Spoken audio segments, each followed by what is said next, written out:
Hello and welcome to Business Writing class with Pusdiklat Keuangan Umum. This class consists of several video learnings that you need to watch to get the full understanding of business writing. This time, we're gonna learn about the basic principles of business writing.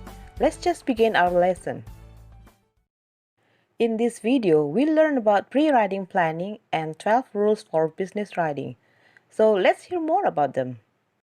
In dealing with the pre-writing planning, there are three things that you have to keep in mind. They are analyze SAP, gather information, and make simple outline. Let's discuss each of them one by one. In SAP analysis, you need to figure out three questions. What is the subject or the topic of your letter? Who is your audience or who will be receiving your letter? And what is the purpose of your letter? After SAP analysis, then you begin to gather information. In order to write an effective letter and save time in doing so, you need to have all your information at hand, such as copies of previous correspondence of the topic, customer records, service orders, and so on. After gathering information, then you can make a simple outline. For any document longer than a short email, an outline can make the writing easier and ensure all the key points are covered. The outline also helps you keep your points in a logical order and transition smoothly between them.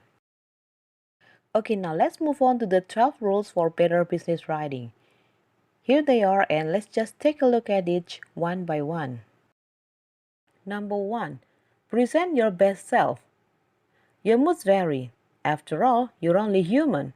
But while it's sometimes difficult to present your best self in conversation, which is spontaneous and instant, letters are written alone and on your own schedule.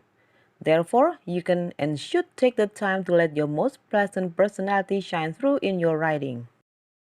Number 2. Write in a clear conversational style. The key to success in business or technical writing is to keep it short and simple. Write to express, not to impress, because a relaxed conversational style can add vigor and clarity to your letters. Number 3. Be concise. Make your writing less time-consuming for them to read by telling the whole story in the fewest possible words. How can you make your writing more concise? One way is to avoid redundancies, a needless form of wordiness in which a modifier repeats an idea already contained within the word being modified. And also, avoid wordy phrase. Number 4. Be consistent. Good writers strive for consistency in their use of numbers, hyphens, units of measure, punctuation, equations, grammar, symbols, capitalization, technical terms, and abbreviations. Keep in mind that if you are inconsistent in any of these matters of usage, you are automatically wrong at least part of the time. Number 5. Use jargon sparingly. Many disciplines and specialties have a special language all their own. Technical terms are a helpful shorthand when you're communicating within the profession, but they may confuse readers who do not have your special background. Working definition of jargon is language more complex than the ideas it serves to communicate.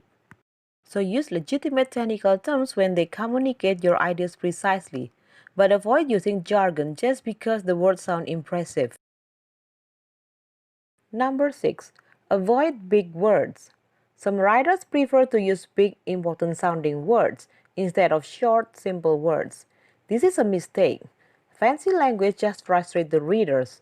Write in plain, ordinary English and your readers will love you for it. Number 7. Prefer the specific to the general. Your readers want information, facts, figures, conclusions, and recommendations. Do not be content to say something is good, bad, fast, or slow when you can say how good, how bad, how fast, or how slow it is. So, be specific whenever possible.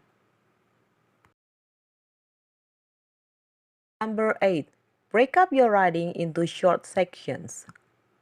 Long, unbroken blocks of text are stumbling blocks that intimidate and bore your readers. Breaking up your writing into short sections and short paragraphs makes the text easier to read. Number 9. Use visuals whenever necessary. This is especially important in report writing. Drawing, graphs, and other visuals can reinforce your text. In fact, pictures often communicate better than words. We remember 10% of what we read, but 30% of what we see. Number 10. Use the active voice. Voice refers to the person speaking words or doing an action. An active verb stresses the person doing the thing. A passive verb stresses the thing being done. When possible, use the active voice. Your writing will be more direct and vigorous, and your sentences will be more concise. Number 11. Organization. Poor organization is the number one problem in letter writing. If the reader believes the content has some importance to him, he can blow through a report even if it's dull or has lengthy sentences and big words. But if it is poorly organized, forget it. There's no way to make sense of what is written. The last, number 12, length.